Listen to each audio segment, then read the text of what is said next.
Yo. What is poppin'? What is poppin', fellas? How we doing? Doing good. Oh, Doing man. great. That was a crazy start. You guys didn't just see what happened with Anthony, but he did something funny in the background. But this is not about Anthony. This time is for a third member that you could see on the bottom of the screen. Cody Voisin. How are you, buddy? How are you? Back. We're back, boys. I'm doing fantastic. If you guys sorry, go for it. Oh, no. You're good. Yeah, I was just going to say it took a little bit of a break, and we're back now in the Endzone pod. A little rusty, a little nervous, but we're getting it done. Are you excited that you're going to actually be able to talk about some ball? Yes, yeah. I am. I'm pretty stoked. Pretty stoked to talk some ball. So we're pretty excited to have you. I was going to say that if you guys didn't know, Cody was on the This About That channel that stopped a little while ago. So like you said, he's been on a little bit of a break, but he is here now, and we've kind of hinted at this. So Cody is going to take over the Keaton spot until we possibly get into the season, and maybe Keaton will join us. We might have 4. Otherwise, I would assume that you're going to stay. So we're going to have 3, man. Feels good.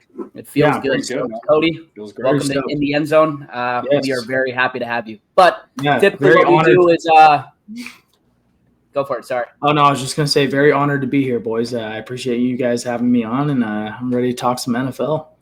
The only thing I don't really like about Cody being here is the fact that it's a 2v1 now. You know, we got 2 Niner fans here and now 1 Patriots fan. This sucks. Come on, baby. Come on, baby. Better when it was 1-1 and 1. Boom ball Milton. I watched him live at Tennessee. Oh, man. Anyways, Cody, you typically have probably watched our episodes, so you kind of know like the agenda that we go through. But we'll go through just how our weeks have been, a little bit of the offseason talk, and then we're going to get into a would you rather. However, I'm not going to say the name because we have some news to talk to about him first. So, Anthony, 2 weeks, man. How's your 2 weeks been? 2 weeks have been solid. We're doing good. I just got the news today that I'm going to officially be able to take my fire investigation test that I need to take. That will be taking place on June 9th. So super happy about that. Just got to start studying up for that one now. And then I actually was in Boise, technically Eagle, but I was in Boise visiting my family that just moved out there, which was awesome. Got to see Cody, Sean, Riley, a whole bunch of the other fellas. We all did a huge dinner at my parents' house, which was super fun. Cody said I still make the meanest Captain and Cokes out there, so appreciate that, Code. West of the Mississippi is what I've heard. West of the Mississippi. Okay. All right. But that's good. That's good. It was a hell of a week, is what I've heard. So. Oh yeah, it was one hell of a lots of emotions. Cody, what about you, man? How you been since Vegas? I mean, obviously it's the first time that you've been on our podcast, so I haven't seen you since Vegas. So anything fun? Any updates this week? Yeah, after Vegas kind of needed some time to recover a little bit. It was a tough trip. Vegas is a 2-3 day max place for me, but I had a lot of fun. It was a good time. But yeah, I've just been fishing a lot, working a lot. So just trying to, get back into that a little bit, and, it's been pretty good, pretty exciting. Cool. Nice. Oh yeah. You catch anything fun recently? I saw that carp. Also, yeah. You can go without setting those videos. I'm cool without seeing the blood and stuff. You catching the videos, giving us your little complimentary or your little boy scout of little blood. Your background talks about how you caught it and stuff. I'm cool with that. But the ones where you're showing the knife and stuff. Wait, what did I show the knife? You didn't show the knife. You just showed the video of all the guts and the blood on the ground and everything. Fish. Zach, we watched Dexter together. There's no difference. It's through a screen. You're fine. Sorry, I don't like it. I'm sorry. I just don't like it, man. The older I've got, the worse. It's not even a fear. The worse it's just came on to me because I just don't like blood, the knives, all of it anymore. But I'm also just joking around. However, I will say that carp wasn't as big as mine. So it wasn't. It was I think a few pounds shy of what you caught on the Delta when we were kids. It was close though. That thing was long as hell. But just picked up the bait and ran with it. Oh yeah, it was on 8-pound tests. My drag system on my reel was just all fucked up, so it was a lot of fun. I didn't know if I was going to get it in, and I didn't see how big he was until he kind of surfaced. And I was just like, that's a pretty big carp, and they fight hard and it's good bait. So Oh, yeah. Cool. Cool. Well, again, we're excited to have you on. I'll get into my week. Can you guys still hear me?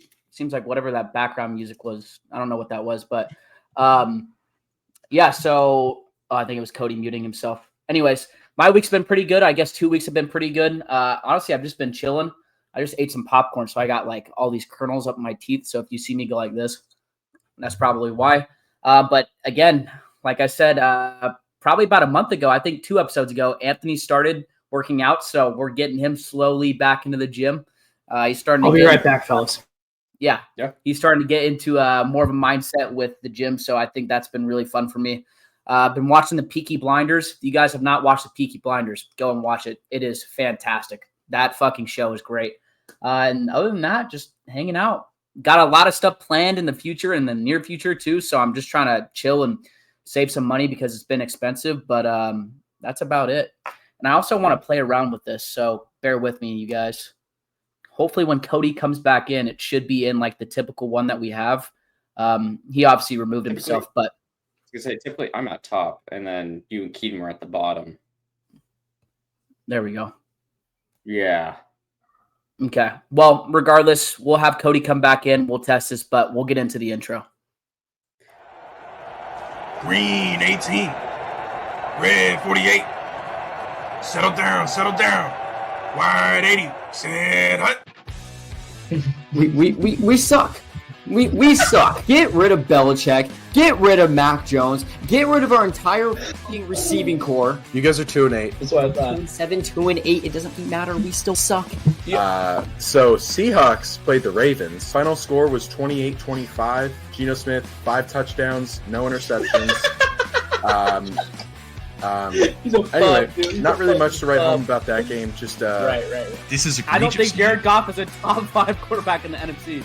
Wait, are you putting Justin Herbert over Jared Goff? Yes. It was like an interview for like a new podcast company. Yeah. Called Brazzers. I mean, you could see I'm literally in the headquarters right now, dude. Man, R.I.P. Mutt, man. R.I.P. Just act as if that was Cody. That's all I'm going to say.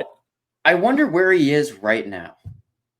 There could be so many different places where he could be right now, you know? Yeah, think of all the we places go back he's to been. it. He went to jail. He went to Area 51. North Korea jail, too, on top of that. He went East Oakland. East Oakland. Yeah, East Oakland. There was a lake. Yes. Chicago. Yes. Chicago, yes. Yep. Oh, man. All the adventures. We love you, Meat. God. We love you. We love you, mate. We hope you come back as well. So I'm not too sure what Cody's doing, but we're going to start without him. Yeah. I don't know if we should, but because this is going to be pretty quick. Anyways, like I said, we got into the intros and how we've been. We're now going to move into the offseason talk / news. Again, this is going to be pretty quick because we're pretty deep in the offseason. I mean, really the highlight of this episode is going to be the Would You Rather when we do it later, and I'm going to have some fun with this. So I guess we'll get into it. We're at the point where the NFL, again, is just trying to make it more and more into flag football. And some of these rules are going to show that. So like last year, we have started this offseason with a bunch of overtime rules and just rules to the game in general. Now, these might not actually affect too much of the actual physicality of the NFL itself. But again, they're changing the rules like they have been in the past, and they're doing it again this year. So the first one we have is the overtime rule, which I actually really like. Teams will now get a chance to possess the ball at least once, regardless of the outcome of the first overtime possession, unless the receiving team eats up the entire overtime clock. This rule also reduces the overtime clock from 15 minutes to 10 minutes. And before, you guys are probably fucking listening to this and thinking, well, isn't that the same case that it's always been? That's the way it's been in the playoffs. Now it's in the regular season, and it goes from 15 minutes to 10 minutes. So again, I like this. I thought that's what they should have done the whole time. Anthony, do you have any say on that? I think this is probably the best rule they've put in for maybe the last 2 years. Yeah, so I like this. It reminds me a little bit with the NHL personally, because the NHL years ago, right? When it was overtime, it was still 5-on-5, 20-minute periods. Yeah, 20-minute periods, 5-on-5, right, when it was overtime, until, they changed that rule. They made it to a 3-on-3, and it was only 5 minutes then. And then after that, it would go to a shootout, unless if it was playoffs, of course, right? The timing and everything is still the same. But just in that sense, though, it reminds me a lot of that. It keeps the game moving in a way quicker, but at the same time, it doesn't, right? It still gives a team chances to be able to take possession of the ball, see what they can do with it, right? What is interesting about it, too, I do really like how you said, unless the receiving team eats up the entire. Yeah, I like that as well. That's interesting. I like that. That's really interesting. In 10 minutes, 10 minutes, they should be able to get it down the field, but hey, you never know. Oh, yeah. Dude, there's a lot of drives that are past 10 minutes. And they did that specifically so that actually can have an impact on overtime, because otherwise they wouldn't have had that in there. 15 minutes, a 15-minute drive does not happen very often. 10 minutes, you never know. Cody, also, I don't know if you heard the overtime rule. However, I'll repeat it. So obviously, I believe it was 2 years ago after the Bills lost to the Chiefs, they put in the overtime rule where both teams can get one possession or more, depending on how it ends in the playoffs. However, they've now changed that to the regular season.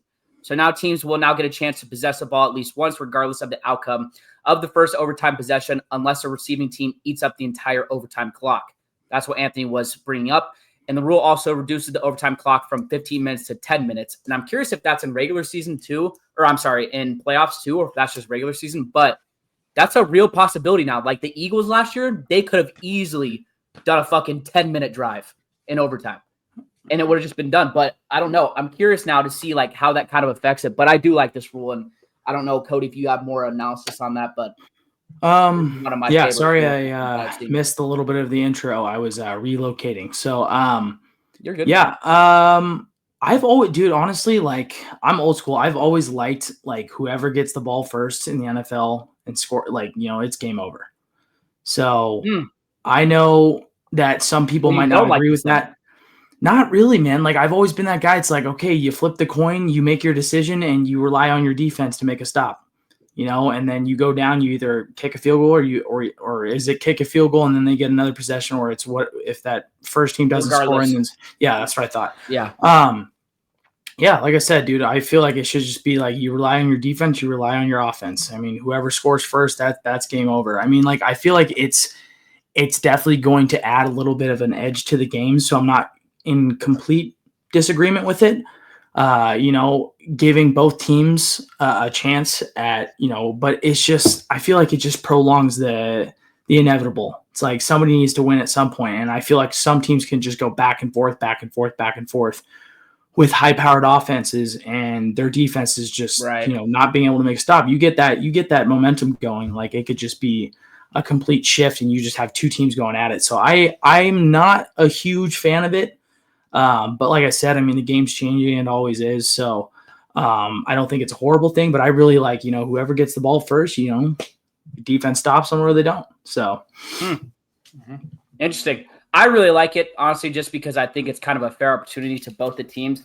Not to say that the Bills should have had that chance and people are going to complain because the Bills have lost so many times and that's a reason why they lost. But Cody, you did bring up something that was really important, that offenses get on a roll, and we saw in that game specifically, whoever was going to get the ball was going to win that game in OT. So now it's like you just a fair opportunity. But I also do see your old school kind of philosophy with it. Like it's like if you don't pick the right flip of a coin, you got to rely on your defense no matter what.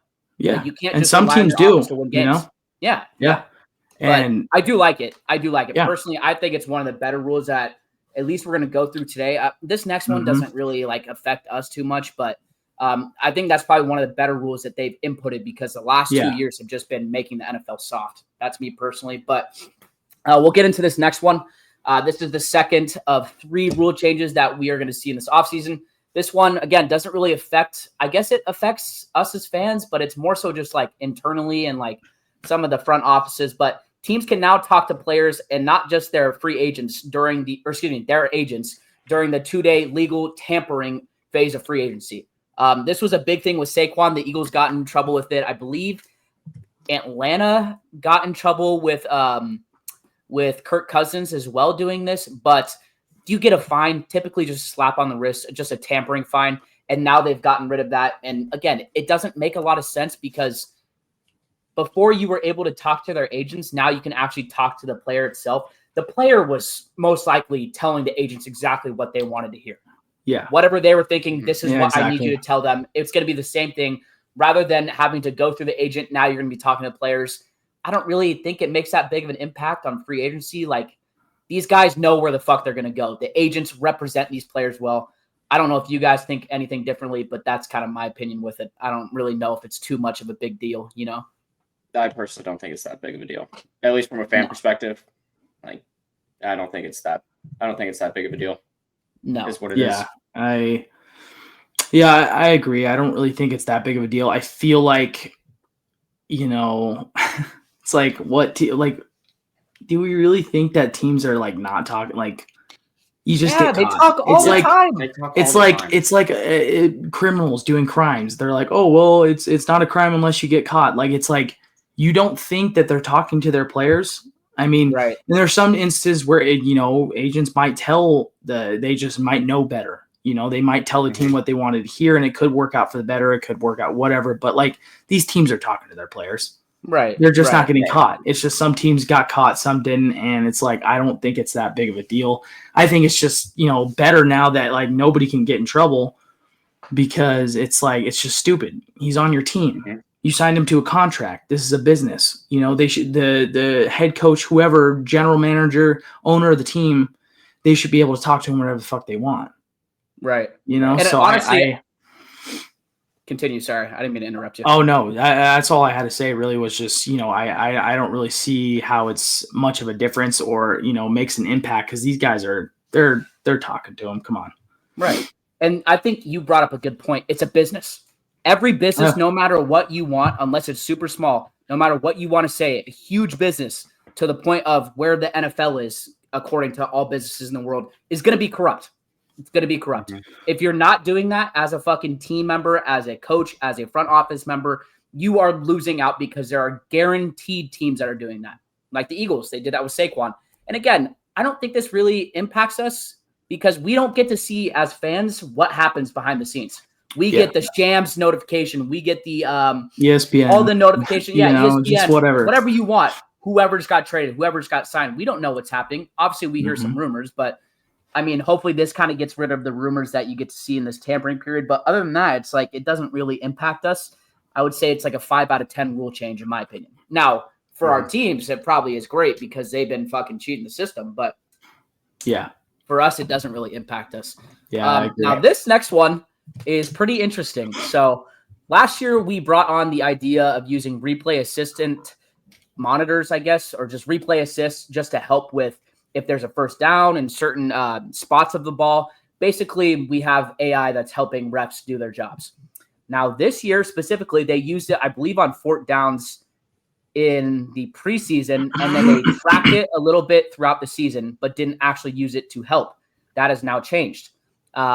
There is now an expanded use of the replay assistant. Flags can now be picked up if clear and obvious video evidence exists that an official threw a weak flag for defensive players, face masks, horse collars, tripping, and roughing/running into the kicker penalties. Now, I think what makes this interesting is that they didn't say anything about first downs or fourth downs or the spot of the ball, because that's what they were initially using it for last year. They said specifically for clear and obvious video evidence, they can pick up flags for defenseless players, which again, I might have said that wrong. Defensive list players is basically when an offensive player goes up for a fucking snag or like a catch and they get hit without seeing anything coming, right? Face mask, we all know face mask. Horse collar, grabbing of the horse collar. Tripping, which is not very common unless you're in the trenches or you're just going for some crazy trip, slide, tackle thing. And roughing/running into the kicker penalties. So if you guys don't know, all of these penalties are probably the least called penalties in the NFL. We don't get to see this for holding. We don't get to see this for roughing the passer. We don't get to see this for anything with quarterbacks, which again, as you know, the NFL is a business. They're not going to have any replay assist help with their quarterbacks getting pampering. But I think this is a step in the right direction, maybe with the replay assist. I would have rather seen it be used to help spot the ball. And I also think that we've seen this in sports. We've seen it with the catchers. We've seen it with replay assist in baseball. Typically, it does not work out. So I don't know if this is going to work out. I think personally, this is probably my least favorite one that I've seen. I don't know if you guys have anything more on it, but again, to me, it just doesn't really make a lot of sense. Like, are you going to pick up a holding call, or what was one of them? A face mask call with 2 minutes left, even though that's inevitable and you just didn't see it, or you thought you saw it and you're going to pick it up. It's like, it's a weird limbo to be in. And we've seen this in sports, and typically it does not work out perfectly. I don't know if you guys think the same, but that's kind of my thoughts with it. Cody, you want to go on this? Yeah. I agree. I mean, it's like these refs get paid so much money to see with their own eyes. Yep. Call the play as soon as you see it. Call the holding as soon as you see it. Don't go up to the booth. And it's like there's holding on every play. I played offensive line. I held all the fucking time. Held all the time. I will admit that right now.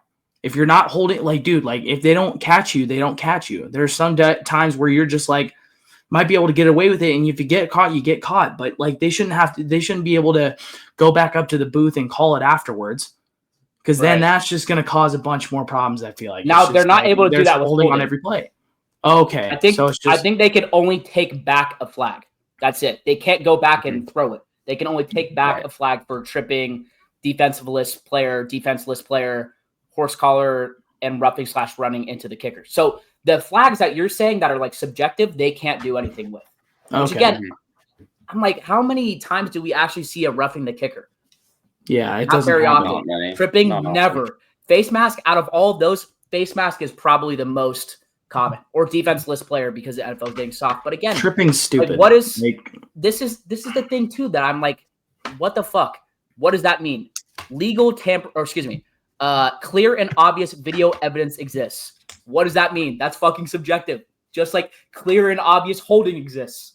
Yeah. Like, so it's just I don't think it's that really good of a rule or an implement. Yeah, I can't even talk. Implement to the game, and it's just like I said, like tripping. Like if it's there, it's there. Like if you see it, you see it. You get called. And if the coach wants to throw a challenge on it, let him. Don't you like? It's just doesn't make any sense. So to me, it just kind of seems like a waste of time. I don't know. Yeah. Maybe they have like a deal with some fucking crazy ass AI company that does a replay assist. And again, it's corrupt. This is business. But I mean, we've seen this, and you used it for something completely different last year, and now you're like implementing it again. Didn't we have this rule? We had a rule with holding or something like that, but we weren't using replay assist. There was something. No, we didn't have something. It was taught. It was about the pass interference. No, it was all about the chain game and everything. That's what it was all used for. Maybe I'm thinking a different sport, but Anthony, I don't know if you have anything else, but I think it's just a waste of time. I see the vision with it. I see what they're trying to do for it, but I think they're using it for the wrong things, if that makes sense. I think what they're doing right now is they're testing it on small penalties. Oh, small, right? Ones that aren't called as often. They want to see how they can implement this within the game. And if it works, then they're going to move it on to bigger penalties. And of course, we're going to see this a lot during preseason. Not saying I agree with this, not saying I disagree with this. I'm just kind of curious to see where they're going to go from this, though. But I do see what they're trying to do, though. I think as the years go on, they're going to implement this over into bigger penalties and whatnot. I think this is more the lab rat, because these are the penalties that aren't called as much. That's my take on it. And then refs are just going to be AI. Could you imagine? I'm telling you, refs are. I said this when I started going to what I'm doing. AI is going to take over a lot of shit. It is taking over already. Crazy. Unfortunately, yeah, I know. Unfortunately or fortunately, but obviously the NFL is a business, so we don't really know what's going on in the background. Again, I'm kind of neutral with it. I don't really like it. I think it's just going to be taken away after next year, but we'll see. Getting into kind of the only off-season talk that we got to see with players, there's two of them. Two guys that are not very big names in the last 2 weeks, but we have some news. Joe Milton was traded to the Cowboys for a 5th-round pick. And I'm just going to bunch these two together and we can talk about it. And then the Chargers signed Trey Lance to a 1-year deal worth up to $6.2 million. Anthony, we talked about both these guys in the last episode. We were hoping that you would keep Milton because he's a good backup, but you don't need him with Drake May. It's such a Cowboys thing to do. What the fuck are we doing? I mean, you guys have not done anything in the offseason, and then you trade for Joe Milton. Is Joe Milton going to start for the Cowboys? I mean, what are the chances? My whole thing right now with this trade, right, for us personally, right, Joe Milton wanted to go to the Cowboys. We had a lot better offers than what we received, right, for Joe Milton, which kind of sucks. But now he's the backup. And now he's the backup. For some reason, our admin was all like, you know what? We're going to be nice and we're going to just take you. We're going to take the not the greatest offer that we've received. And we're just going to send you over there because you know what? We like you. We're going to send you to the team you want to go. No, fuck that. We're business. What? Take them over. No, I'm not even kidding. You can look it up. We took one of the worst deals of Joe Milton and we sent him to the Cowboys when we had better offers from other teams for him. Don't know why we did that. That is why that's more of my frustration with that trade right there. Joe Milton played one game with you. One regular season game. Realistically, what relationship does he have with you guys?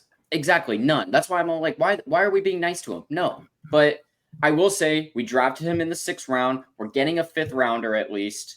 We did give him something else too. I can't remember what it was, but I don't remember seeing it either. But But I mean, we got a 5th rounder out of it. We drafted him in the 6th round, 6th or 7th. I believe it was the 6th though. Whatever, we can use that to our advantage, I guess. But still, I don't know. Cowboys are still going to cowboy. But yeah, Cody. Yeah, dude. It like Zach said, it's a total Cowboy thing to do. You don't do anything in the offseason. I was just talking to people about this. It's like, okay, as a Niner fan, I can sit here and admit we can't get it done in the Super Bowl. We can't do it. We can't win a championship.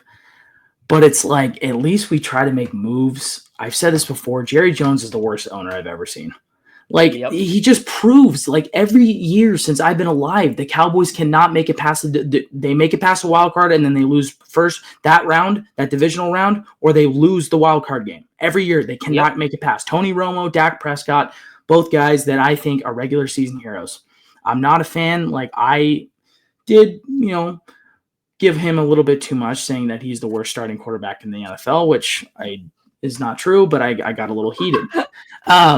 I can't stand, but it's like Tony Romo and him are the same quarterback in my opinion. They cannot embody Cowboys. They do what they need to do to get to the the playoffs, and then they lose in tremendous fashion. And then you hear about all these guys just being wrong, like Zach Martin. You guys remember him, center for the center guard for Dallas, forgotten offensive lineman. You know why? Because Dallas, they don't give a shit about any of their players.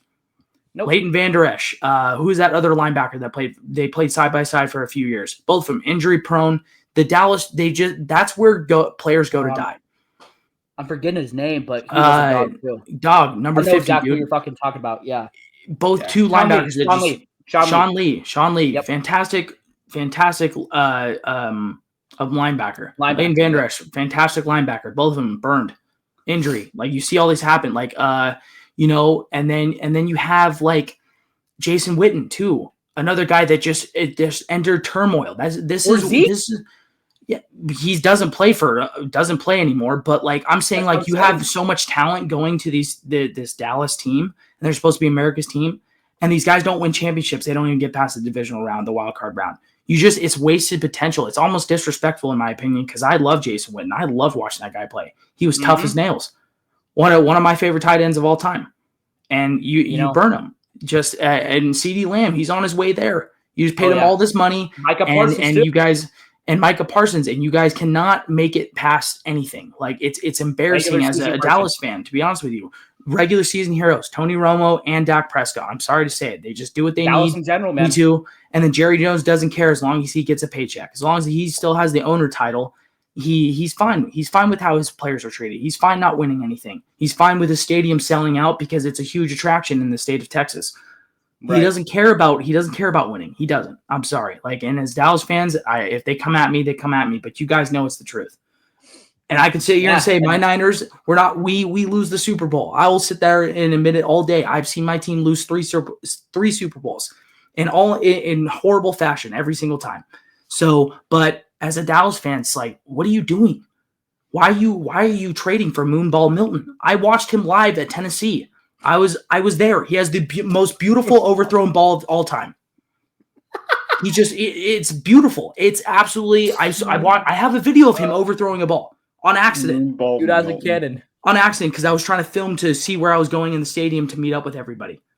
I watched him overthrow a receiver. Like it's his name. And I thought, maybe he had some potential, and when he got into the league, but it's the same old Moonball. His mechanics are off, and I don't know what Dallas is doing, man. I have no idea. Like, it just doesn't make any sense. It ain't make any sense for me.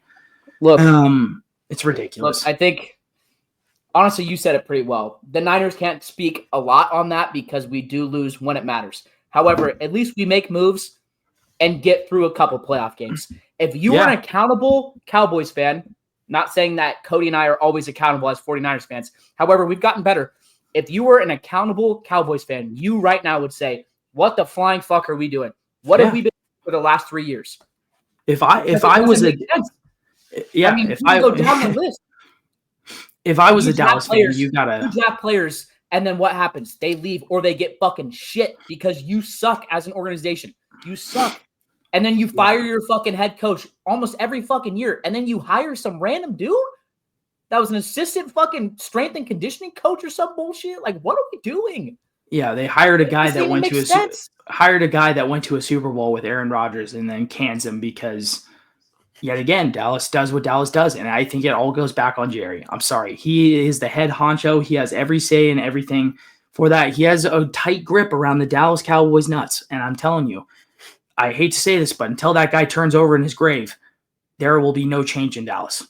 I will say that right now wholeheartedly. And if I was a Dallas Cowboy fan, I promise you I'd be awake and knowing of the situation of how shit we are and being embarrassed because it's just like you guys get there and then you fuck everything up. And then there's injuries and then there's shitty trades and then there's firing of your head coach and then there's Jerry doing what Jerry does. And there's no accountability from Jerry. And no accountability from Jerry. He just sits up in his office, half asleep, lazy eye. Who knows what's going on with that guy? It's ridiculous. And I feel bad for Cowboy fans. At this point, I actually do feel bad. And I'm not a huge fan of Dallas. I don't like him. But like, if we were Dallas Cowboys fans right now, I feel like we'd be accountable because it's just year after year. It's year after year of turmoil and shit. Like, it's just and it's just garbage. It's nonsense. Like, it's just why do you even go? Why do the season ticket holders even buy season tickets? If they know that it's a wild card exit or a divisional round exit every year. Every year that I can remember being on this earth. I've been on this earth for 25 years. Every year. We'll move on, but and the worst thing about that is their division got way better in the last 2 to 3 years, and they haven't done shit. Their division has always been crap. It's stacked now. Until the last 3 years. Yeah, anyways, you got Washington and Eagles, but it's not been great growing up. It was an easy division. Sorry. Yeah. No, you're good. We're gonna move on. I had down just some NFL draft talk, Cody. I don't know if you want to mention a couple players that you're high on or mention a couple players you think are overrated. Or we could just move on to the last segment and get it going. Otherwise, I mean, we've talked a little bit about the draft. I'm curious as to what you think, just as a Niners fan and just in general. Yeah, I kind of did a little bit of a mock draft of the top 10 guys first picked. Nothing crazy, but one guy that speaks out to me is Mason Graham, the D tackle from Michigan. He's a dog. Just an absolute dog. I think he might. So on this mock draft, they have him going to the Jaguars, which doesn't shock me because the Jaguars just need all the help they can get at this point.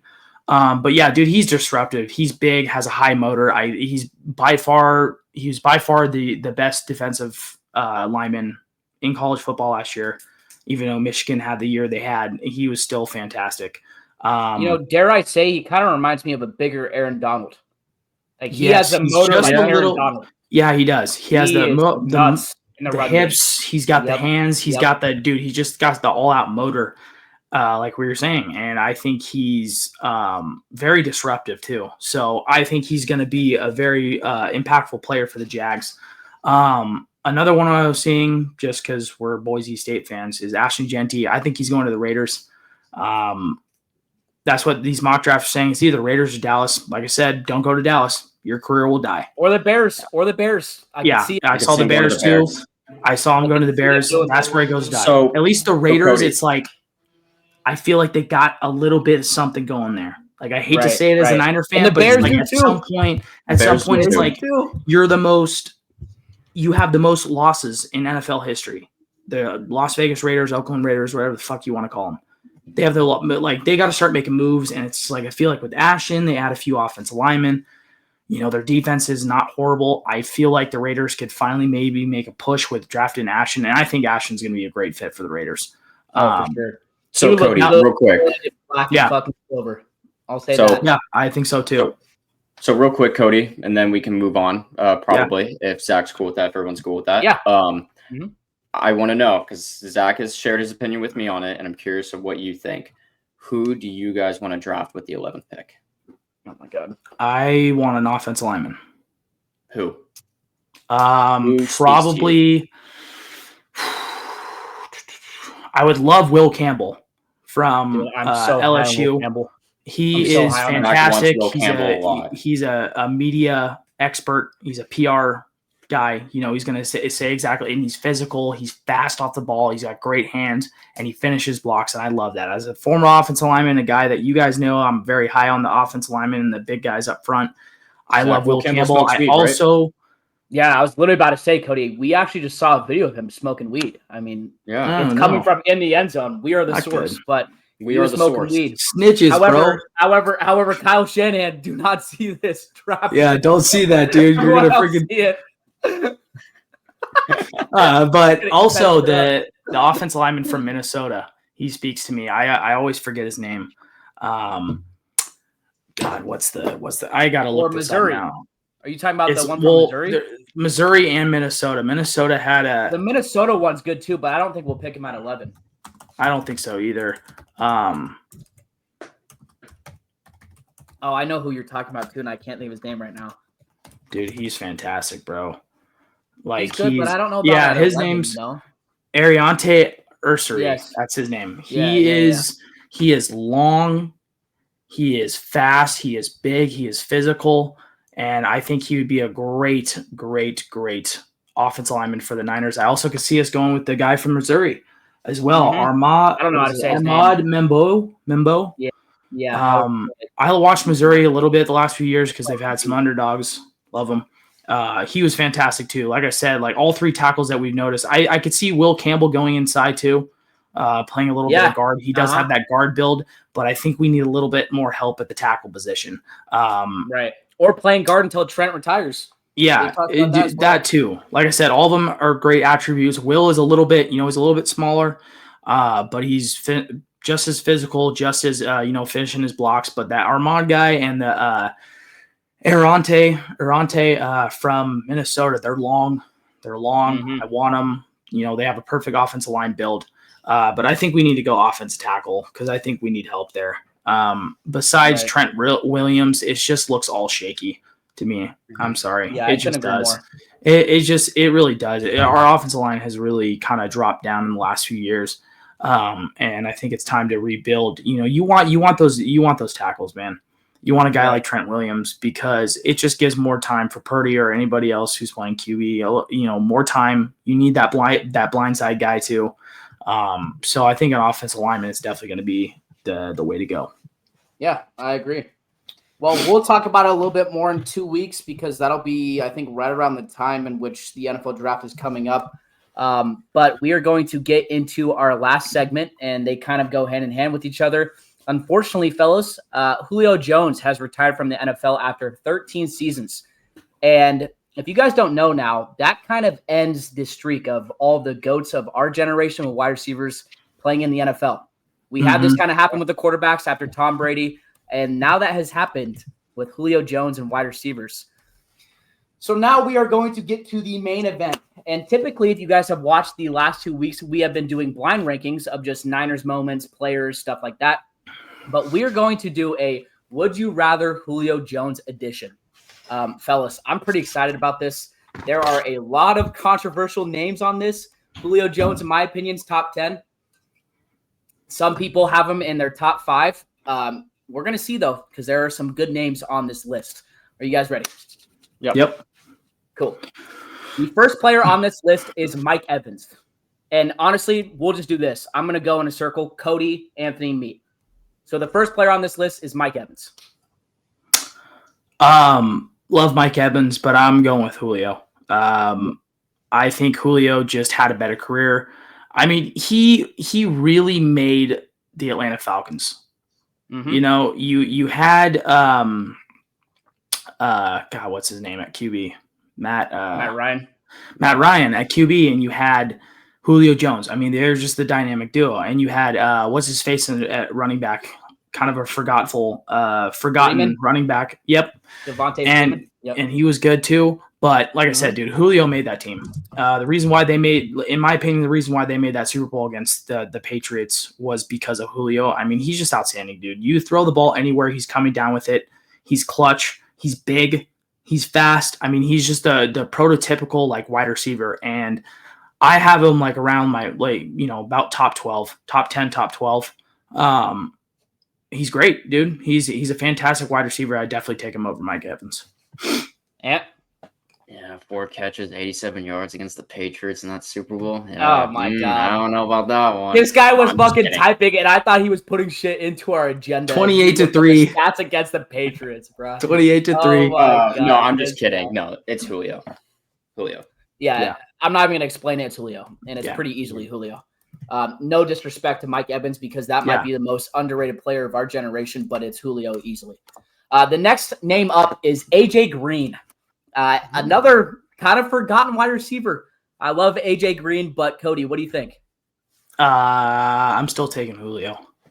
Loved A.J. Green. He was fantastic, but yeah, Julio for me.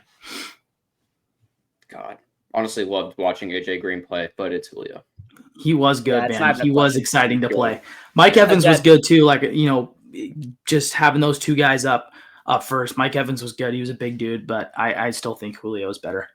Mm-hmm. So fortunately, I've set this list up to kind of have some fun. These 3 are kind of guys that played around the same time as Julio Jones, and then we'll get into some legends and maybe some future players as well. But again, I loved A.J. Green. Doesn't even sniff Julio Jones, and that is not meant to be disrespectful. The next name on this list, Andre Johnson. Texans wide receiver. Johnson. God damn it. I love Andre Johnson. God damn, I loved him. I'm not going to lie. I'm taking my boy Andre on this one. And just for a quick, I know some people are going to disagree with me. Both of them, if I'm not mistaken, don't have a Super Bowl win, correct? Yeah, you're correct. Yeah. And if I'm looking at this list right, I believe Andre Johnson has more total yards in his career, receiving and rushing, than Julio Jones does. Another 1,000, I believe. Because I did a little bit of research, because I love Andre Johnson, man. That guy was a dog. That fight against what's his face? God, what was his name? Cornell or whatever. Finnegan, Cornell or whatever. Andre Johnson's a dog, bro. I think he was one of those guys, and I know there's another wide receiver on this list that was just on the wrong team. Just on the wrong team, man. His talent went to waste, I feel like, at the Texans. And I feel like if that guy was able to go to a Super Bowl caliber team, like a team that could make it past, because if I'm not mistaken, like I believe the Texans only really made it to the divisional round. They didn't have talent to go past that. Andre Johnson was that team. Andre Johnson was that team. He's and JJ Watt, I know he played with him as well on both sides of the ball. You had Brian Cushing, but like they just didn't have enough overall talent, I feel like, to go past the divisional round. He was just an outstanding single player, and I feel like his talent got wasted going to the Texans. I feel like he could have gotten somewhere else. Yep.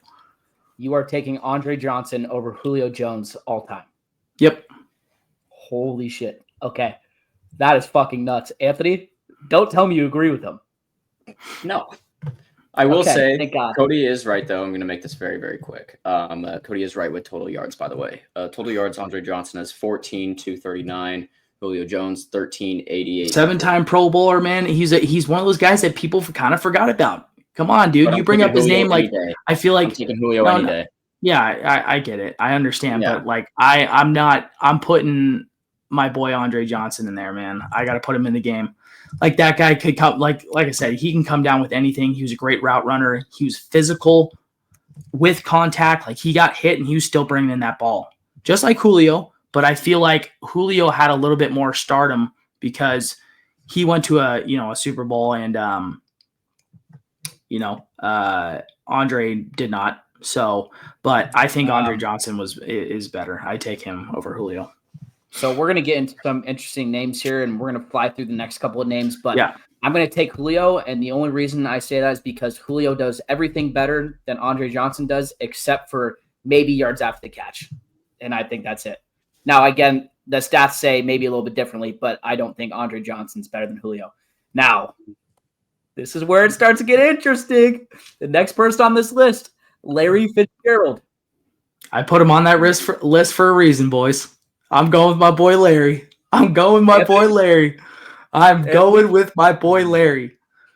Barely lost the Super Bowl against the Steelers. Most consistent wide receiver of all fucking time. Never was injured. Great route runner. Man always came down with the ball. I'm going with my boy Larry. Yeah, I'm gonna go with Larry as well. Honestly, I think I'm gonna do it. I know you're going freaking. 10. No. I have a top 10 in mind, and these next couple of guys are right in like my 5 to 8 area. And to me, Julio Jones and Larry Fitzgerald, you could flip a coin. Larry Fitzgerald was him. Julio Jones was him. However, I think I'm gonna go Larry Fitzgerald. Very slightly. Very. Dude, he's just great. He's a fantastic dude too. Like you just cannot hate freaking Larry Fitzgerald. I mean, he's just a fantastic football player. The next guy on this list is Justin Jefferson. And before we get into this, obviously you can look at the stats and think, okay, Julio right now has had a better career. I want you to answer this based off of at the end of their careers, who do you think would have a better career or would have had the better career? Because obviously Julio just retired. Justin Jefferson's in the middle of his prime. At the end of it, who will have a better career?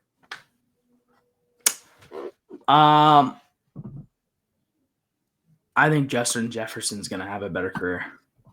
Unfortunately, I mean, how many seasons has Justin Jefferson played so far?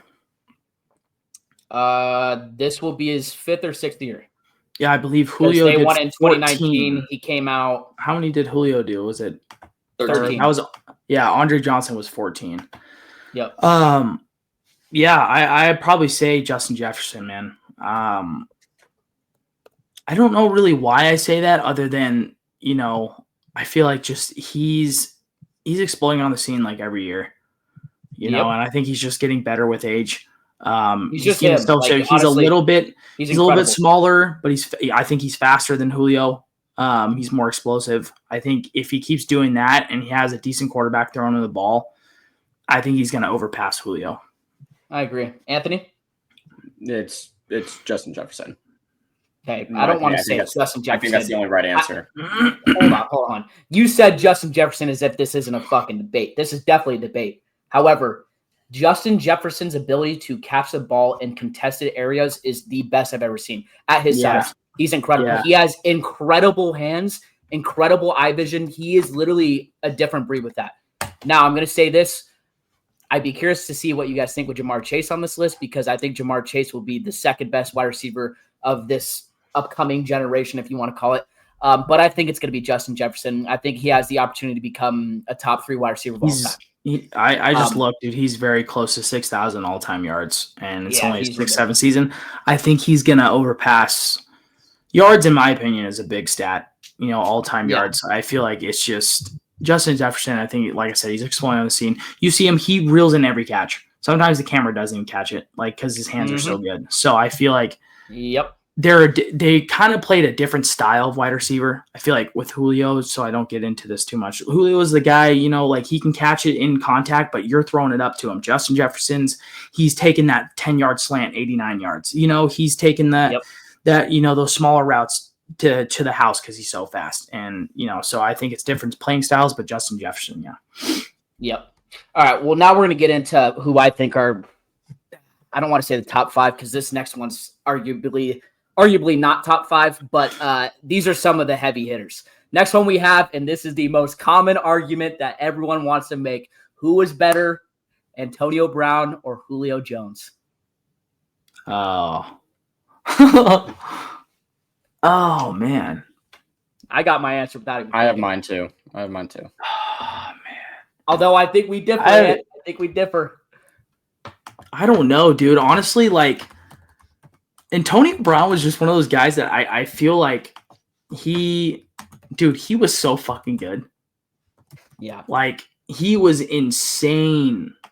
And he could have played longer. Probably and he just best prime of all that hit from Vontaze Burfict changed everything in my opinion, man. That guy could have played forever after. I mean, he was just so good. He was so clutch. So clutch, dude. He can come down with the ball at any time, make a catch at any time. He also has a ring. And he's only, I believe, in their careers, they're only maybe a few 1,000 yards away. And Julio Jones, quite a few more games and years. Quite a few more games and years. And obviously, I feel like if Antonio Brown kept playing, I definitely think he would have overpassed Julio. And he might still. I mean, he's got a ring. The ring speaks for itself. Whatever people want to say. Huh? So you're going AB then? I think I'm going Antonio Brown, man. I'm going Antonio Brown as well. Holy shit. That's a clean sweep. Antonio Brown. Yeah. Way to give that motherfucker the respect, boys, because he deserves it. He has CTE, and I know that he does, but he deserves that shit. His prime was unstoppable. Second best prime to the third player coming up. But yes, I agree with you guys. AB was different. Now we're getting heavy hitters, he's just I don't think consistent. His career failed. And I would be shocked if this wasn't a clean sweep. Career failed short for Antonio, and I feel bad because he's got a ring, and he's only a few thousand, if 1,000 yards away from all-time receiving and rushing yards from Julio Jones. So I feel like if he would have kept playing, he would have overpassed him by a lot. I think a few thousand yards, a lot. Yeah, he was different. But speaking about a dude that was different, next guy is Calvin Johnson, and I don't know if we need to talk about this. Johnson. I think these next 3 guys are going to be a clean sweep. But Calvin Johnson. So. Calvin Johnson was the only fucking reason that Detroit was just relevant at all. Matthew Stafford. Remember that photo from freaking Matthew Stafford obviously throwing the ball to him, but now he put him on the remember map. That photo of when the Saints triple teamed him, and a picture of them triple teaming Calvin Johnson. I think it was the Saints, and I was just that's the craziest picture I've ever seen in my life. Yeah. You have 3 dudes on one guy because he was that unstoppable. I'm talking about a guy, and I've said it a lot about these guys that can come down with anything. He can literally come down with anything. Yep. I feel like if you threw a fucking boulder in the sky, he'd come down with it. I agree. Most physical wide receiver, one of the most physical wide receivers of all time. He was ginormous. Nobody could stop him. Teams could not game plan for him. They triple team him, like I said. And the Detroit Lions were not good. They had Matthew Stafford and Calvin Johnson. That's about it. Right. And the only reason why Detroit was really getting that buzz was because of those two, and mostly because of how good Calvin Johnson was. I mean, that guy was unstoppable, unguardable. So I think this is a clean sweep, unless you were going to somehow talk about Julio there at the end. I have Calvin Johnson with these. Yeah. I think you do too. And Calvin Johnson. Well, the next 2 guys are, to me, number 1 and number 2 of all time. We got Randy Moss. We don't need to speak too much. I think we're all on the same page, right? Yeah, right. Randy is, Yes. Yep. Okay. And then we have the GOAT of all GOATs, in my opinion. If quarterbacks were not so important on a team, I think this guy would be the most valuable player of all time. And Jerry Rice, he's, in my opinion, the best at his position, and the gap between number 1 and number 2 is probably the highest with Jerry. So not even close. I don't care what anybody says. Yep. As Niner fans, I'm going to be biased on this one. I don't give a fuck. There's no He's the guy GOAT. that did it like him. He had Joe He's the GOAT. Montana throwing the ball. Probably the toughest era of football. You know, I truly believe that guy played nowadays, he'd still be cooking dudes like bad. Oh yeah, Bad, because Oh, yeah. he just adapted the game, dude. He's an adapter. Small college guy, small town guy, and he made it happen. Bill Walsh took a fucking absolute, you know, almost like a very shocking pick going with him because he went to Mississippi Valley State, which is an HBCU FCS school. So that was a huge gamble by Bill Walsh. But what a call! And Jerry Rice is. I don't care what anybody says. They can argue all day long. Super Bowl rings, the most yards of all time. He's in front of Larry Fitzgerald, who's second. And the gap is like 4,000 yards. Massive. So I don't top 5 player of all time. Top 5 yeah, player of all time. there's no debate. There's no But debate. Zach, that wraps it up. You're missing one. One Oh, more comparison with Julio Jones. You're missing one. Oh, don't say Our it. glorious fucking king. Don't say There it is. KJ Osborne. KJ Jay Osborne. Osborne. The Take GOAT. him all day. The GOAT. Go. Give me He's the KJ GOAT. fucking Osborne. Give me KJ Come on. Osborne over Julio Jones. Don't freaking give me him. Actually, Yes. matter of fact, No, don't you're part give of me this him. now. You're a Yes, part of you're this now. KJ Osborne is the. What are we raving about KJ Osborne for? What the fuck He's our is glorious king. He's our God, glorious king. Cody. You'll learn. You will learn. You'll learn. You will learn. KJ Osborne. And Jake Okay. KJ Osborne. You'll Jake learn. Bobo, the white dude? Yes. Yeah, but that was more so Keaton's. He's actually Yeah, pretty he's good. a- I'm not gonna lie. I'll get Keaton. He goes up and he grabs shit. He's kind of jumpy for a white dude. Right. Right. Well, we're at the 56-minute mark. I want to end before an hour. I'm going to read off the list that we had. So, would you rather Julio Jones edition? Our first guy was Mike Evans. We went with Julio Jones. Second guy was AJ Green. We went with Julio Jones. Andre Johnson was a split decision, but we went with Julio Jones. Larry Fitzgerald, obviously. Well, I shouldn't say obviously because that is honestly a pretty close argument. But we went with Larry Fitzgerald. Justin Jefferson, just based off of potential, we went with Justin Jefferson. AB was AB. Calvin Johnson, Randy Moss, and Jerry Rice were all of them respectively because they are probably the top 4 best wide receivers of all time. But that ends the episode, man. You guys got anything else to end it, or are we good to go? I think we're good to Please go. share, I don't got anything. Like, subscribe, comment, and everyone who sees Cody in this, congratulate him on. Yeah, Appreciate comment it. Cody. First if you made it this far into the episode, comment Cody. Please Comment Cody. subscribe, comment. comment Cody, and we'll see you guys in 2 weeks. Yeah, appreciate Peace. it, guys. Peace.